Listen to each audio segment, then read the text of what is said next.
vit l'émotion. Quand le joueur, il sait qu'il va prendre un carton, il enlève son maillot, il vit une émotion de dingue. Quand tu vois Dembélé contre Liverpool qui saute comme un gamin de 8 ans et qui vit, là, il y a de l'émotion. Ils nous ont fait partager cette émotion. Exactement. Et là, tu as vécu quelque chose parce que c'était pas calculé, c'est quelque chose de spontané. Et l'émotion, c'est quelque chose que tu ne maîtrises pas. C'est quelque chose qui est perçu par ton corps. Et seulement après, ça arrive au cerveau. Mais si je te dis, allez, chair de poule, vas-y, chair de poule. Vas-y. Regarde, regarde, j'ai les poils tordus là. Donc c'est la perception de ton corps qui va capter, qui va capter l'émotion et qui va te la restituer cognitivement parlant.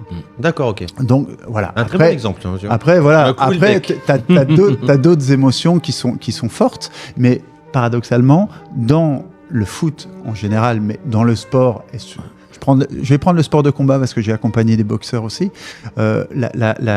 L'émotion avec le lien lié à la faiblesse de l'individu, c'est quelque chose dont on ne parle pas. Ok, voilà, c'est ça. D'accord. Tu vois, c'était ce côté-là.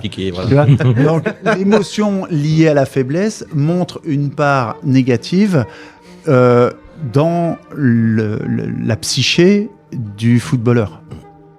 Donc du coup, on va pas dire qu'on n'est pas bien. Pourquoi ? Parce qu'on veut faire notre pratique. On veut simplement jouer au foot. Et que si tu dévoiles une part faible de toi, comment va interpréter l'éducateur, l'entraîneur, peu importe, cette ouverture ? Parce que dans les références, les valeurs de l'éducateur, si lui me dit qu'il n'est pas bien, c'est que ça ne va pas. Donc je le mets sur la touche. Je te schématise un peu le truc, hein, mais c'est un peu ça. Donc l'émotion liée à la faiblesse, l'émotion liée à je vais mal, donc non, je la ferme. Surtout, j'en parle pas. Surtout pas. Et du coup, je le vis mal.